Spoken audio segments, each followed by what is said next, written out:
Thanks to Sojourners for their ongoing Bridging Divides conversation series. This is a virtual pastoral dialogue designed to support faith leaders navigating complexity, polarization, and moral courage in this moment.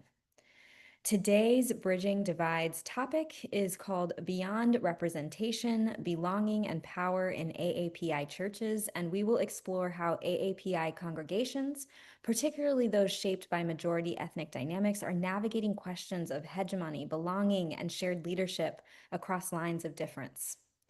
In a time when so many communities are being asked to carry more while being heard less, the church is called to become a place of deeper truth, courage, and belonging. Together, we'll explore what it means to move beyond visibility alone and toward real belonging, shared leadership, and faithful power in AAPI faith communities. We want to name the challenges AAPI Christians face, reflect on the gifts and wisdom they bring, and imagine what becomes possible when churches do more than include people at the margins, but when they help build communities where those voices help lead and shape and transform the whole body. I'm really grateful to be joined by Reverend Lydia Shu, pastor and director of social justice and action at Reservoir Church, and Reverend David Chang, who is the pastor at Open Door Presbyterian Church. In conversation today, we're hoping to create a space that's both pastoral and prophetic for honest reflection, theological grounding, and practical wisdom for leaders discerning how to lead faithfully in this season. I want to make a request for all listening to give our speakers grace as they share. Though each of us are faith leaders in our own ways, in our own communities, we want to show up today as fellow human beings, grappling and making meaning of what it means to be in community. And it might not be perfect and polished, but we will be authentic and real. My name is Nina Fernando. I serve as the executive director of the Shoulder to Shoulder campaign. We envision a more pluralistic and inclusive United States where all people, regardless of their faith or background, are treated respectfully and fairly and with dignity.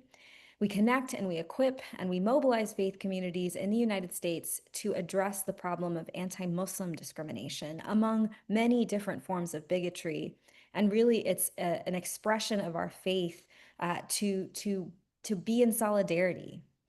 In my role, I think about building belonging and power, not just within our churches, but beyond them, extending towards our neighbors of other faiths and cultural backgrounds in partnerships and collaborations and coalitions beyond ourselves.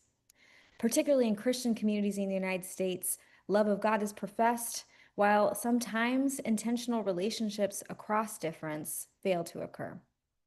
So I'm here as your moderator today with thanks to the invitation from Sojourners. And just to share a note about my personal upbringing, I come from a Sri Lankan Catholic family. So I want to turn to our speakers, Lydia and David. Before we get into the questions, share a little bit about yourself and the communities that you lead.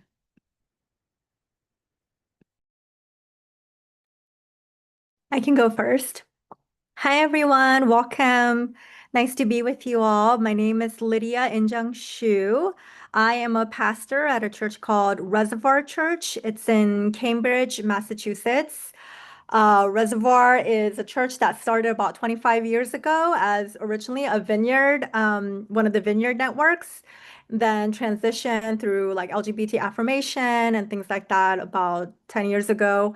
And I've been at this church for about 8 years. It's kind of like a post-evangelical and charismatic roots, pretty casual church. We actually don't wear collars or a lot of like garb. I wear t-shirts sometimes, um, and things like that. So that's kind of my background and kind of the ministry context that I'm in. My title is Director of Social Justice and Action. And I also do some overseeing of the family's ministries, as well as just regular preaching and teaching and things like that. We do a lot of community organizing through the social justice and putting our faith into action work that we do at our church. And those are some of my favorite things to do in the church. I personally am a Korean American, grew up I was born in Korea and came to the United States when I was 9 years old, but I've moved around from Kansas to Georgia and California, and now I am in very cold Boston. We're just starting to experience spring, so I'm very grateful for that.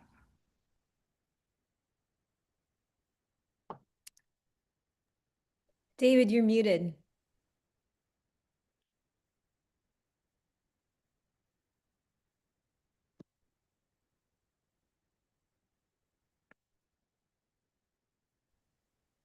There we go. Can you hear me? Yes. Okay. All right. Sorry. Hi, everybody. My name is David Chang. I'm the senior pastor at Open Door Presbyterian Church in Northern Virginia. We are a predominantly Asian American, Korean American congregation, about 90%, and then the rest would be Pan-Asian. And we've got a growing Indian immigrant population that's starting to attend our church. Our community happens to be around a lot of refugee folks that are coming in from various different places of the world. And so we've had the privilege of being able to interact and walk alongside of these folks. Our church is unique in that we have an interdependent model where we choose to be in the same campus with the Korean speaking congregation. And so we are two households, one family. That's what we call ourselves. I'm personally from Chicago, is what I tell folks. I grew up since high school. But prior to that, I was born in Korea, moved to Bangladesh when I was one.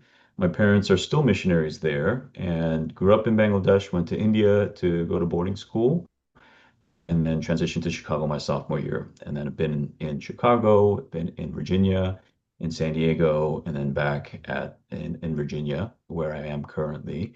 And I've been at Open Door now for the past decade or so. And again, I serve as the lead pastor here. Amazing. Now that I read through my intro, now I can just talk and not be reading. I am so amazed to learn of your backgrounds. Just even hearing this little bit. I, by the way, come from, I mentioned a Sri Lankan Catholic background, born and raised in Southern California.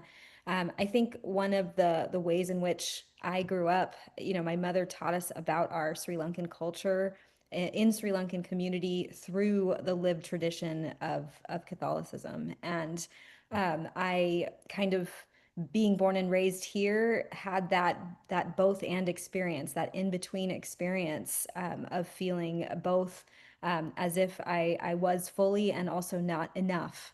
And then at the same time navigated and understood a faith throughout the years in my studies, studying religion, world religions, interreligious studies, and living at the intersection of faith and justice and coming together across difference. So that's a little bit about what brings me into this conversation. So I want to just kind of big picture ask, and Lydia, I'll ask you this: how has your faith shaped the way you respond to difference, especially when it feels unfamiliar and uncomfortable? Thanks, Nina. I grew up as a pastor's kid, so faith has definitely shaped me, faith and church life. And I grew up predominantly Korean American churches. So my father was, a pastor of a Korean church, Korean speaking congregation. And and at the same time, I grew up in places where there weren't that many Asian people, like Georgia and Kansas, right after being transported from Korea. And so I definitely had the feeling of being a stranger, someone who is not familiar to them. And I felt very different in Georgia and Kansas. And but then within the church, I was, at home. I was one of them. Everybody looked like me. We ate, Korean food that makes you feel a certain way. And so I don't know, it was kind of like a whiplash of an experience. And so I can be very comfortable and familiar in one setting, and then also very unfamiliar and uncomfortable in another setting. And at the same time, as I've gotten older, that feeling also switched where I became more Americanized or international or just more comfortable in, settings where everybody's different. For example, in Kansas, some of my best friends were Vietnamese, Cambodian, and Laos because there's a big Vietnamese, Laos, and Cambodian population as opposed to Korean in Kansas. And so I love that, being with different kinds of people. And then um, in the Korean church, I would actually feel like, okay, I'm starting to forget my Korean. I am not doing the things in a Korean way that made me kind of outcasted sometimes, especially as a pastor's kid, when you're supposed to be the perfect kind of the right way to do certain things in that context. So, I mean, yeah, I would say, of course, faith shapes me, but also my experiences in the world has shaped me and vice versa. And I find myself like in in contexts where I'm like, if I'm completely safe and if I'm completely only familiar and comfortable, then actually that's not a place that I want to be. Um, I I've really enjoyed meeting different people all throughout my life that are very, very different from me. And in fact, like, when I got into hip hop in college, I was like, oh my gosh, like, how does hip hop speak to this Korean American like so much deeper than K-pop, I guess, at the time, because I was more comfortable with English. And that actually like alivened something else in me, the difference. Of course, the Black American experience is very different from mine, but I don't know, it just did something to me. And so for me, I love being in relationship with people who are different, and it does cause for sometimes more conflict at times. And I think it's hard to do church in a very multi-ethnic, you know, way.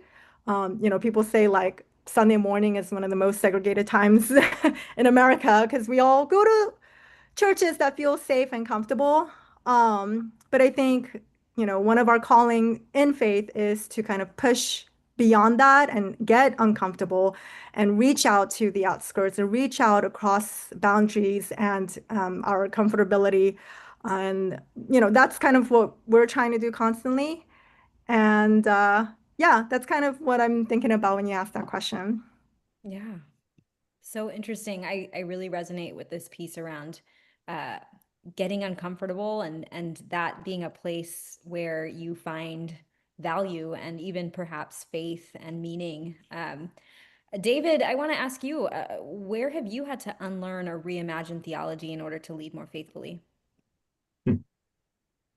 You know, it's interesting, even if as I hear from Lydia, so I grew up, like I said, most of my childhood as a missionary kid, and, and as an MK. And one of the things that I think about is, in a developing country, Westerners, it doesn't matter if you're Asian American or if you're Caucasian, Westerners are viewed with a different lens. They're viewed as people with resources, with a certain level of professionalism, and all of that translates to power and influence. And so, as much as we go in with faith and compassion and justice, there's always a power dynamic that's at play. Now, growing up, I didn't really realize what that was. I just thought, that's just how it is. I look different, I smell different. Obviously, I eat different kinds of food. But it wasn't until I started going into ministry that I started to realize, it's interesting. The theology that we need to unlearn isn't necessarily so much to do with the differences with our culture and our background, but oftentimes it has to do with our relationship with power, how we understand power. Because I think part of the dynamics and the struggles coming to the States is identity is often tied with how much leverage and power we have, right? So who we relate with, who we're friends with, what kind of folks that we associate with, it gives a certain amount of power. Interestingly now, here in Northern Virginia, it's like the hottest thing to be Korean American. Actually, it might be across the country with all the K-pop music and the Korean drama. People eat Korean food. You can buy Korean food at Costco. My kids, I have a 16-year-old and a 15-year-old. They're not ashamed to take Korean food to school for their lunches. I mean, for me, that would have been unthinkable. And I think part of that has to do with the shifting in influence when it comes to social spaces. So, all that to say, when I think about how theology, things I've had to unlearn, it's not so much the doctrines. I really do feel like it has to do with the power dynamics, how churches hold and understand influence and power, how we utilize that when it comes to our identity and our cultural heritage, who we choose to associate with and who we don't, and how that engagement happens in our context within the community itself. So interesting. Yeah, I totally resonate with that. You know, when we're thinking about particularly AAPI faith communities, and even when we're thinking about our churches, our faith experiences, and not just within a particular ethnic group, but also across. Um, uh, they're not a monolith. And each of your churches, for example, are very different, I would imagine. And there's a spectrum of, people coming across with experience from ethnicity, with language, class, political orientations, generations, immigration stories. So how do you navigate those differences? How do you understand them? I would even say when it comes to belonging and exclusion, or even when it comes to power, as you named that, how do you navigate those tensions? And both of you, whoever would like to jump in. I think for us at our church, one of the things that we had to come to terms with is the hegemony that's present within a predominantly Asian American, again, 90% culturally Korean American congregation. Now, in Northern Virginia, because of our proximity to DC, socioeconomically, I would say we're probably upper middle class, folks that are very highly educated, people that are working in the federal government spaces. And so even when it comes to status, as the predominant cultural group, it's very easy to become like comfortable with this is how things are. This is how things are going to have to happen. And so I think for us, one of the first things that we had to do with is again, do a spiritual audit is what we call it about 10 years or so ago. Asking some of these questions that we have to wrestle with is what are some of the norms that are communicated without being communicated? Folks that are on the margins would be able to say, hey, things are kind of weird, but for the majority of us, we're just like, this is just how it is. These are how things happen. And so just having to a conversation to say, here's things that we take for granted. Here's just these are obvious to us, were some of these conversations that helped us get that first foot into the door step for us to be able to navigate. No, there's actually a lot of differences here, even within the Korean American context, about how people engage with their world and context and society. And I mean, we're not even talking about different life stages, right? And so people with children, people who are empty nesting, those who are single. And so it's just, again, developing what is the predominant voice? What are the cultural norms that are being exercised without us being intentional about them? And then being able to say, what shapes those norms? What are the assumptions that come behind the shaping of those? And at our church, we call them the centers. What are the centers that, good or bad, that shape who we are? I feel like also your identity, your story of being Korean, growing up in Bangladesh and studying in India and then coming to the US, like even that in and of itself might inform the ways in which you engage, in those kinds of conversations. Lydia, what are your thoughts? How have you navigated this? How do you minister to it? Yeah, I'm really glad to be hearing like conversations about power and kind of what is the centering or the dominant, thing because that's really what sets the tone. And everything else kind of, gets excluded and forgotten and, no one cares about.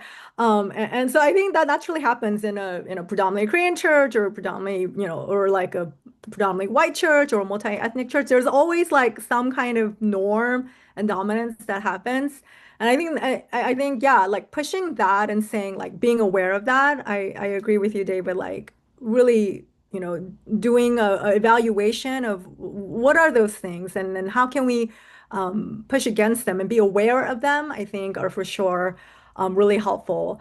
I mean, for me, like in the process trying to kind of push that, I think it's helped for our church context. It's like it's 60% white and 20% black and 20% Asian, I'd say.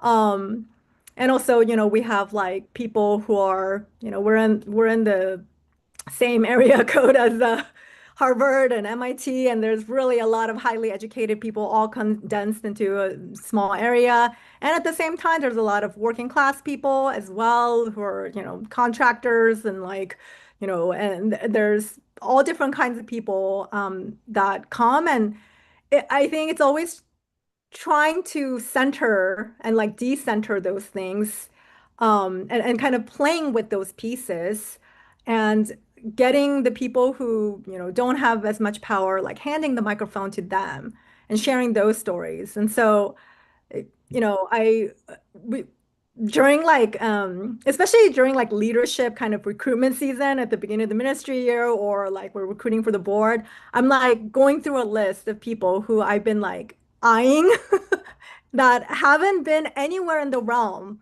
of being a board member at an organization before, like who might not have the depth and breadth of like experience of leading an organization or whatever, but also like they're movers and shakers in their community in their own right. And so kind of handpicking certain people to like really bring them forward and center them, handing the mic to them and saying, what do you want to say? Like, what are you interested in?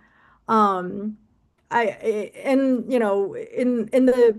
in doing so, I think it makes for an environment that actually causes more misunderstanding because you're not all sharing the same norms because you're not talking the same way. You're not using the same lingo or same vocabulary. So you might have more misunderstanding and more conflict in your board meeting. If you have a mix of people who are like culturally so different. But I think that's where the beauty comes in, and it makes things for sometimes not efficient or productive but really rich and like really authentic. And really, even if things move like slower because we're not all, tech savvy and, have all logged onto the Google Docs, if it's, someone who they don't respond to emails, you only have to call them, like literally call them. Difference of small, like tiny cultures like that, I think actually makes a huge difference to make those jump and to make the space for the people to come forward and come to the center and speak up. I'm also So, looking at some of the chats. yeah, so a question on that, and this is just based on what you both have shared when it comes to centering. Um, how do you navigate if you have ever experienced pushback on that when a voice that is not reflective of the majority is shaping or naming something that feels uncomfortable, to bring up that theme before, how do you navigate that? And then the second of it is we've all in broader communities experienced, or I'll speak for myself, have experienced the difference of being kind of visible, but not yet necessarily actually belonging, not being included. And, like there's tokenization, there's all those kinds of dynamics that have made it challenging. So how do you navigate both of that? The pushback, perhaps, the tension, the when a voice is not reflective of the majority, and then find the other piece around like not falling to, we need this diverse voice. Let's bring them in, but not in a real authentic way. Yeah, I I think, think at our, oh, go ahead. Mhm. thanks, David. I think it's just real hard work, and for me to fight something like tokenism is friendship, like real relationship, like ask about each other's, not just at like a meeting or a function, but, just friendship, spending time with them and, sitting next to them, getting into their elbows and their shoulders, and being with each other's bodies. And um, I think the relationship that goes that much deeper can that can cover for so much more, that you understand each other better, you get, you've been to their house, you get where they're, what they're worried about. And I have a friend, I have these two friends that I really look up to. It's a black woman and a Korean guy, a Korean American guy, dynamic duo who is like filmmakers, and they make documentaries and do podcasts, and they're just like really two creative people. But their collaboration has like inspired me, and I did like a podcast interview of them one time, and they just went on and on about the word oneness. And I was like, yes, yeah, that's like yes, of course, like a theological, I am one, with my God, with my Father, with me, and you are one with me. I'm like, yes, but they just kept talking about oneness, oneness, oneness. And I was like, yeah, as I'm hearing them constantly just say the word oneness, I'm like, yeah, I don't know that I feel oneness with all the people that are making me feel uncomfortable or pushing me or challenges. And so um, they really challenged me to think about what does it really mean to have oneness with someone else who might be very different from me, and to how to move towards that with such like conviction and commitment over time, when the conflict comes up, when it gets hard. And so those are some of the things that I think about, like oneness, in all the different across like different experiences and cultures, and conflict again and again, like oneness, oneness. That's a beautiful invitation and preach, Lydia, in terms of oneness, but also um, relationships being the invitation, essentially. David, what are your thoughts on all of this? So I think we struggle. And if we're honest, especially in my church's context, we don't have to deal with it too much because, again, we're about 90% Korean American. And so I think one of the ways that we challenge it, for us, centering is one of the ways that we identify how the norm happens and the hegemony of like this is the predominant culture takes place. And so the way in which we challenge the church actually is to really think theologically, outside of the center. So the language that we use is we're not center out, but actually more margins in, outside in. So what that means for us is, we can just be so comfortable with our center. And we ironically have a lot of oneness because we all kind of sound the same, look the same, share similar socioeconomic backgrounds. We have very few folks that challenge that norm. And that's something that we're constantly thinking through. But because of that, it's easy for us to say, well, we do acts of justice and compassion, and we go out into places that are different from us, and we do that. But eventually we come back to our centers, which are our safe spaces. And we're good with it, we're comfortable with that. And so the way in which we challenge tokenism, that we challenge different thoughts is, you know, Christ actually has always been the opposite, right? He's challenging centers, he's challenging the norms. He's in places of the margins and marginalization, which is ironically one of the reasons why the Pharisees and the Sadducees are upset at him in the first place. What are you doing in Galilee and these kinds of folks, and not in the centers of Jerusalem teaching in the synagogues? And so if we were to really re-understand what that looks like for us as a church, then we can't operate from center out. What does it look like for me and our congregation to say, well, Christ is already in the margins, inviting us outside of our centers. So then how does that change the way in which we relate with our communities? How does that change the way in which we relate with power and the dynamics of power? We do a lot of compassion work with the unhoused, again, as I mentioned, with the immigrants, those that are refugees. But if it's center out, then we can do something really good and then return back and not much changes. But if it really is margins in, then what does it look like for us to have a relationship with people that are different? Not just, culturally, but socioeconomically. How do we relate with our neighbors? And that's been one of the key ways that we've been trying to move the needle. Because I think the reality is, in our context, because of our relationship with the first generation Korean speaking congregation, it'll be really hard for us to overnight become a multi-ethnic congregation with lots of different cultures. And I'm not even sure if that's the end goal for us. But if we're faithful to how God is calling us outside of our centers, then how does that change the dynamics of not just who we are, but the way in which we relate and how we operate? Because fundamentally, I think that's been the biggest shift for us. Not just let's do something compassionate and justice oriented and then return back to who we are and be okay with the predominant cultural norms. But if we were to fundamentally think, no, Christ is always calling us from where we are to where he is, and this preference to the suffering, to the marginalized, to those that are hurting, those that are ignored, those that are becoming erased in our cultures, then what does that mean for people who, again, find ourselves to be the majority? What does our relationship with power look like? And so that's been the challenge for us, really.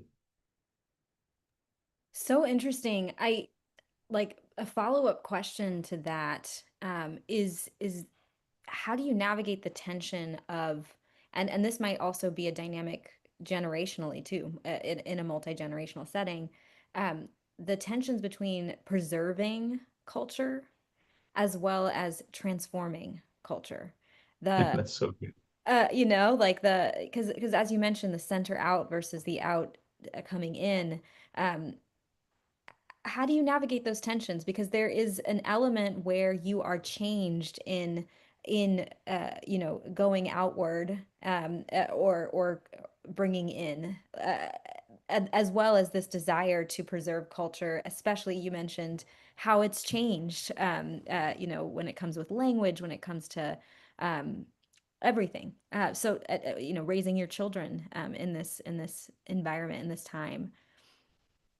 So for us, we've had a shifting in relationship when it comes to what foot do we lead with. I think a lot of Asian American, at least in my experience, a lot of Asian American context, we tend to lean first with our culture to say, this is who we are, this is who we've been, these are our traditions, our language, our food. And I'm not saying that's necessarily bad, but one of the challenges, especially as we navigate the world that is changing, third, fourth, fifth generation, we lead with culture, or tradition, let me just say tradition.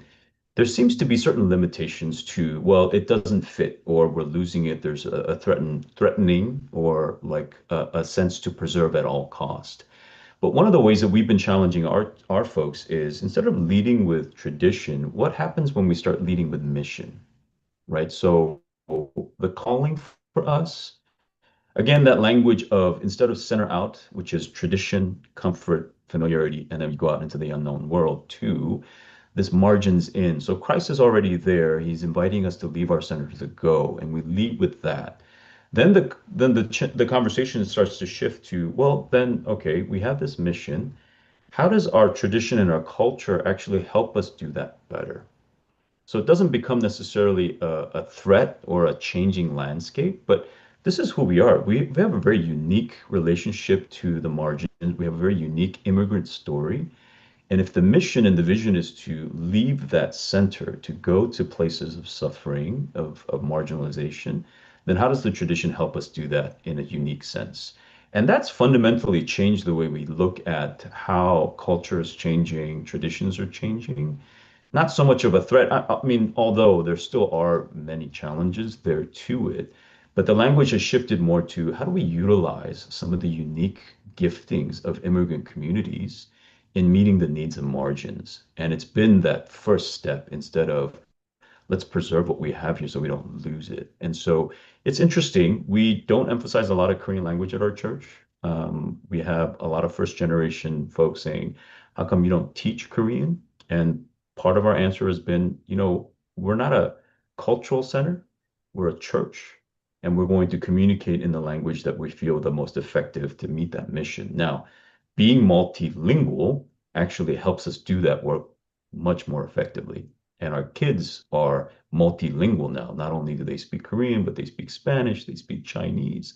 And so how do we lean into that? And so that's been one of the primary ways that we've been navigating that. It's a different relationship between what we consider to be traditional or traditions and culture to what is the calling and the mission that we feel like God is doing, and what foot do we lean with, and then how do we see that culture and tradition actually helps us do it better.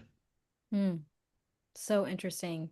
And Lydia, to bring you in, and kind of drawing in a question that was raised, how do you navigate these kinds of tensions and even conflict in a multicultural congregation when different segments of your community, for example, have different understandings of not only their faith, but also the ways in which they orient towards conflict, the ways in which um, they're thinking about the work of building belonging, or this piece around centering and marginality, all of that. Yeah, it's definitely it's like as I'm hearing David too, like I'm thinking about two different contexts though. I'm thinking about my church that's like multi-ethnic, but also like predominantly white, even though it's it is like truly multi-ethnic, and also like a Korean church context. So I think like where you start definitely is like it's different. You know, the context that you start with is different because in a church that's predominant, actually. I've seen this actually this other model where it didn't go well, but it was a series of models that I heard about, may or may not be locally, um, where there were some people that came together to do a church plant, but the church plant model was a white pastor and a Korean, yeah, because there are a lot of Koreans love Jesus, um, as you can see, uh, an Asian American kind of associate pastor, and that happened like multiple sites, and it worked really well at first. Um, because it had kind of the friendship that started and the diversity that kind of is the impetus for the foundation of the church, a white guy and Asian guy, starting it up. But also it became problematic over time as well because it was the white guy was the head and the associate was the Asian sidekick. And so it didn't go well when the church started growing with, a lot of Asian people and they were serving bibimbap and stuff like that at some point. And then at some point it got bigger and more multi-ethnic. And there was kind of this like uh transition and a request to stop serving bibimbap after church every Sunday. And that got weird and it just kind of transitions. Um, so for me in the multi-ethnic context, um, how you truly have power, how you truly have representation that's beyond just visibility, but actually like having power, get those people into the top of the leadership and pay them. Fund them, you know? So One of true. I feel like one of the best moves that Reservoir made was we had a senior pastor who's a white guy, and there's a white woman and myself. But one of the best moves we made was we hired an executive pastor who's really kind of I see her as like a more like a co-pastor of our senior pastor. So executive pastor was hired this black woman who's been a longtime member of our church, a great friend of the church, a leader of the church. She's, led the woman of color community group for years. And she's a top leader. She makes calls now and she is paid to do so. And so really like that's not tokenism. That's real power, at the top of the leadership and paying them to do that. And so that's for me, that's what I would want to see if we're really trying to bring the outskirts to the center and say power, money is powerful. I mean, even within the church, it can elevate them so much. We've also like funded, a woman of color retreat, let them take over the whole church and do a whole retreat just for them. Like we haven't done that for other groups. Um, but it was important, and for the queer community group, giving them funding to do something extraordinary, like a little something extra for them, like we can do that, like the budget speaks when we're trying to actually exercise belonging. So those are my That two. is a very profound point about budget and and how that is a very I think that that dynamic happens when it comes to youth and youth programming.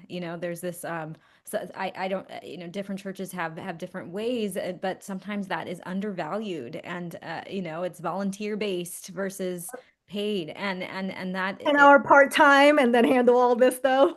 sure, sure. And I really think that's important. How like, can you tell us more about how you have navigated pushback? When it comes to any of this, any of these themes that we're discussing, how do you minister? How do you um, what kind of theological grounding? And you gave us some of that, David. But what are some other kind of lessons learned, insights, stories that you could share for people who might be feeling uncomfortable? And going back to that how Lydia, you feel you didn't comfort was not the word that you used, but you I can't remember what word you used to say that that's where you're drawn to those spaces of feeling uncomfortable. What about people who aren't there and also who understandably have faced discomfort in their day-to-day lives, and they come on Sunday, for example, or throughout the week to take a break and to not feel the feelings that they feel externally outside of the walls of the communities that you create.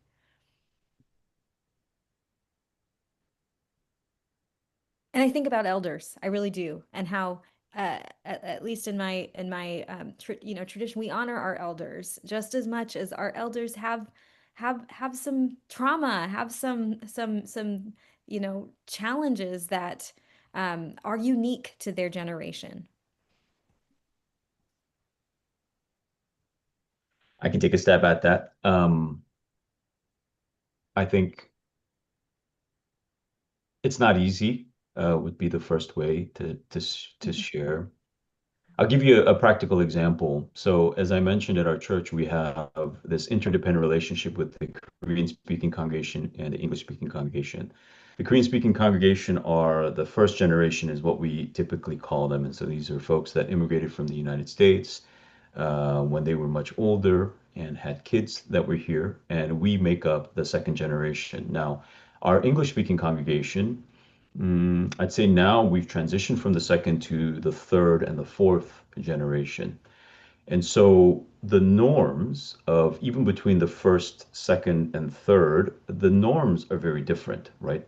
What's comfortable, what's normative, whether that's theologically, culturally, so on and so forth. And so even just, 5 or 6 years ago, when some of the BLM things were happening in our area, the second and third generation, our English speaking congregation, we decided, hey, we're going to actually, in solidarity, walk with a bunch of churches in our city.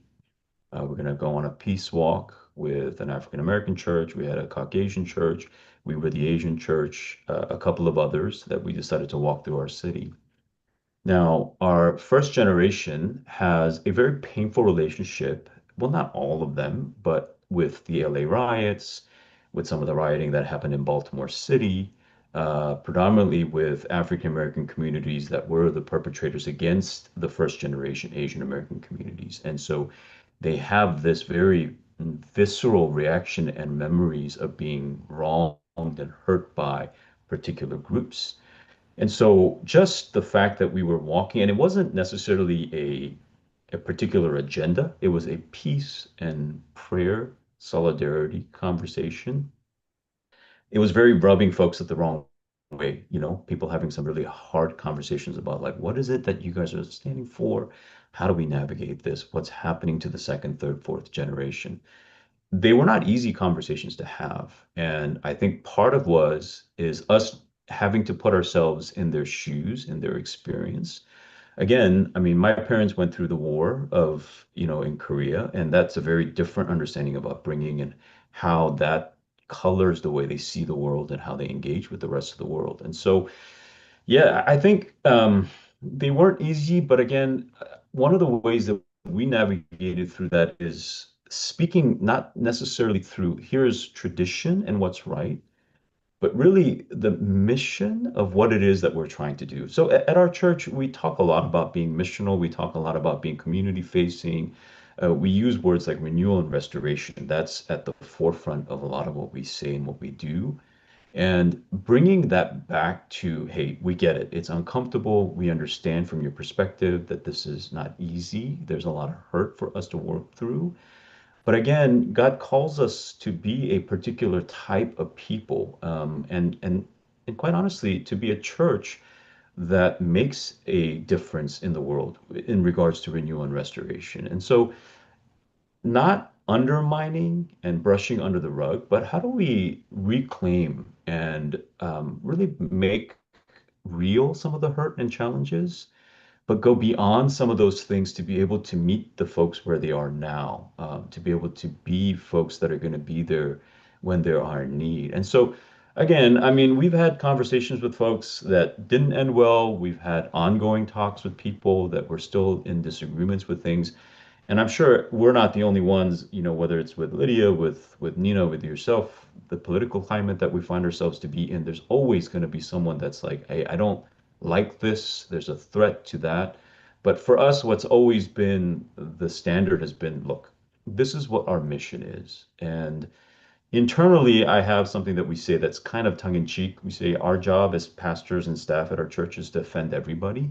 That's just the way that we do it is we want to offend the left, we want to offend the right, because if we're not, then we're leaning to one particular side of the power spectrum. Did We you say want to offend or defend? offend. Offend. Yes. Yeah, Hmm. we want to be offensive to everybody. And so in some ways, I think yeah, it's not easy. And again, I think a lot of this conversation, it depends on the context, but for Yeah. us, the leading foot has been let's really try to bring this down to not undermining the reality of your pain and disagreements. And the honestly, it is scary to face change and cultural differences, and we acknowledge that. And I think one of the things that we tell our staff a lot is, if we lead with, I'm doing this well, what's wrong with you? I don't know. There's a certain disconnect, I think, to that because, to be honest, I don't do it very well. I have a particular group of people that I'm comfortable with, ways in which, even with my upbringing, and people call me a third culture kid, right? And so I have all kinds of things with culture, but even I don't deal with that well.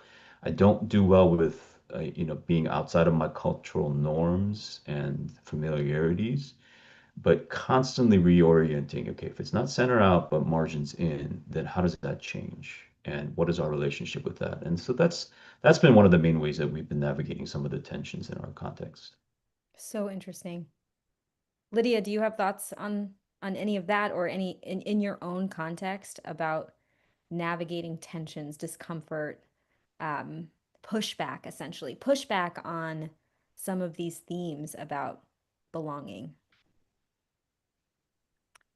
Yeah, as I'm and power? sitting here, I think I'm really glad that both David and I are here because again, like the context where it starts out is like totally different conversation. Um, and some of the things that we're discussing about like, what does it mean to have like belonging and like representation and diversity and things like that. I think for a racially ethnic specific church and then a multi-ethnic church or a white dominant church, it's just two different conversations. It is. It Because I really mean, is. I can see how for David at a Korean church, like belonging is doing really well because it's a Korean church that went full of immigrants who have not felt belonging, as immigrants maybe. But they have that belonging to one another. And like what a beautiful, powerful place. And like the black churches, like you see black churches, you're like, dang, they got their thing, and it's like it's beautiful. And also like when church should churches I think like David alluded to it earlier, like is it the goal to be more diverse or not? I don't know. Like one of the ways that I see kind of like, oh, how can diversity happen and or whatever? I think like people who have traditionally have had power for hundreds and thousands of years need to come under the leadership of people so for example, like if there's a Asian church that's trying to reach out and stuff, I think like there should be more white people joining the church, to like, and learn and get taught, you know, and the diversity only happens when that power thing that David mentioned in the beginning, like power dynamic changes. So who is speaking from the front? Who is being taught? Who is learning? Who is hunched over and humbled and like receiving? And who is like offering and teaching and sharing from a place of power? And even when we talk about like mission, it's like it for so long, like sorry, no qualm to you, David. I just have some triggers around even the word mission. It's like it has, I mean, maybe you do too, like you're a missionary, okay? But it's like it often has come from a place of power to like help, to give help, you know? And so to really like actually dig into the flipping that power and talking about, diversity and belonging, it's like two different conversations. And there are some times where belonging is really, really needed. And then and safety is really, really needed. And then there are sometimes some people need to be more uncomfortable and more unfamiliar, and some people need more familiar and more comfortable. And I really struggle with the two different places because actually it's the in between those two places where I find myself. A few 10 years ago, I started this thing called Progressive Asian American Christians because I was meeting so many Asian Americans who didn't feel, maybe because of some of the things that David mentioned about his church in the Korean context, discomfort around, BLM or social or political ideologies, or even a theological, maybe progressive theology that didn't jive well with the Korean immigrant church that has been, cocooned and set in a certain ways, maybe might have been set and stagnant the year they immigrated, which can happen because they're safe and they're, in their safe place. But a lot of the Asian Americans that like grew up in those churches felt like they grew out of that. But then they couldn't find a church where they can be really seen, really belong at a progressively or liberal theological mainline churches. They didn't belong. They didn't see themselves. They weren't really seen. They were tokenized and just treated as like, oh, like welcome, really, really great, nice church people, but really not seeing me as who I am. And so that's why I was like looking for like the gap between those two places and going, what are we doing? How like are we, what are the in-between spaces? And some of them, a lot of them just stopped going to churches.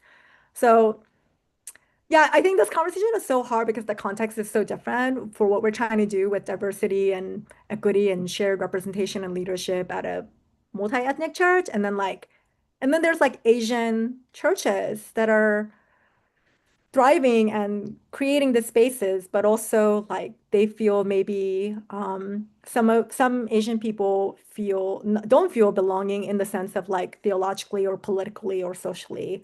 So I think it is such a challenging place and lots of misunderstanding. Lots of misunderstanding just happens over and over and over again. And I think that makes it really hard. I mean, even as you're processing all of this, I resonate with what you're saying. It's making so, it makes so much sense. In all of the messiness of it. I am mindful of time. There's so much. I feel like I have so many questions for both of you. I'm so fascinated by all that you shared and have learned quite a bit. And just thinking ahead, I'm a mother. I have two kids that are young, 3 and 5, sweet ages. And I wonder, as just thinking ahead, and the cultural context and the moment that we're in here in the United States and globally, the next generation, young people navigating multiple identities, all of that. What do you imagine for their future and for the future of the church?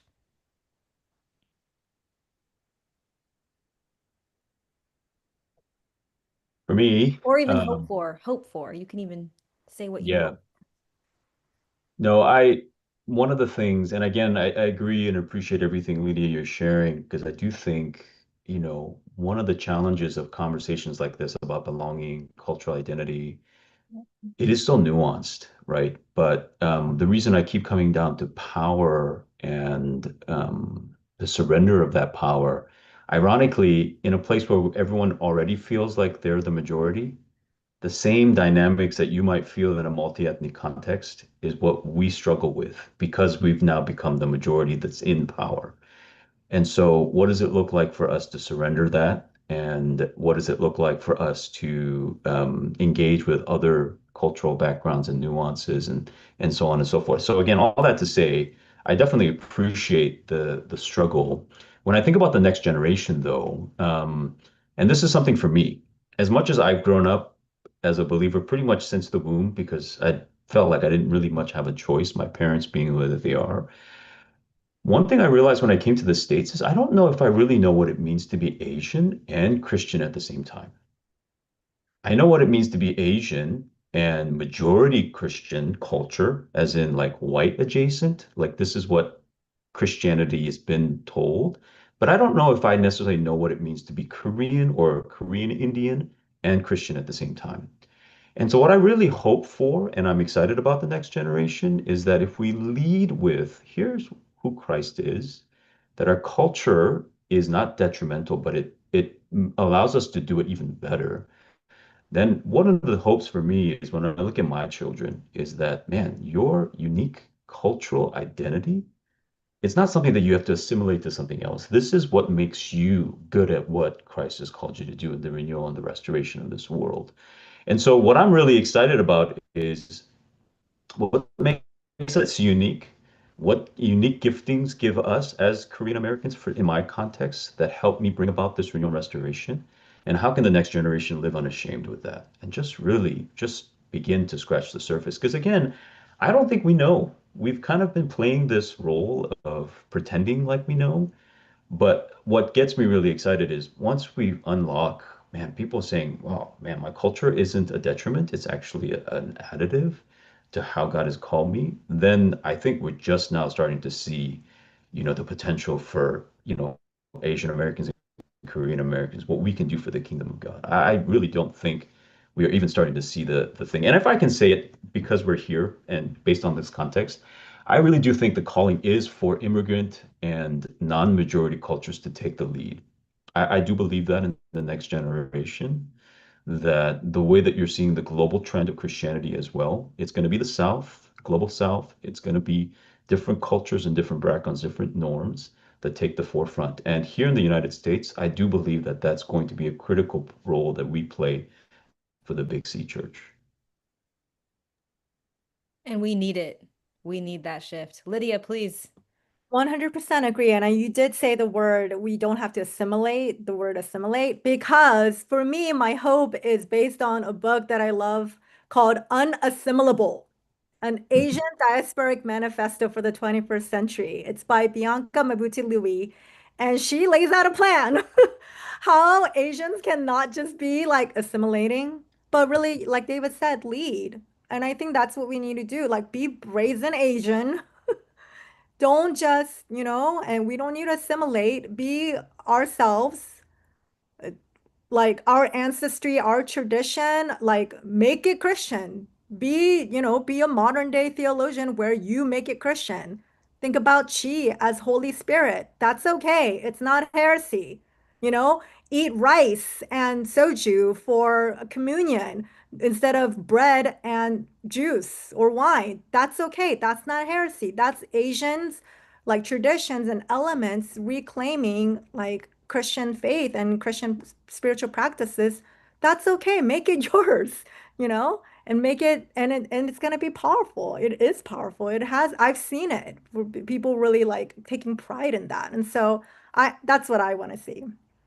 I love that. So beautiful. My parents named me Nina, and part of that was as new immigrants wanting us to assimilate, if you will. Totally. And I have mixed babies, and we made the decision we wanted them to hold on to that identity and know about that identity as well. And we gave them South Asian names. And so I really I hear what you're saying. It's like own where your stories, your ancestors, your traditions, your history, and bring those gifts. I love that. Bring those gifts out into the world to enhance, to change, to shape the future. So thank you both. I can tell why and how you are pastors of thriving communities. I've learned so much from you, and thank you, Sojourners, for creating this space and inviting us into conversation with each other.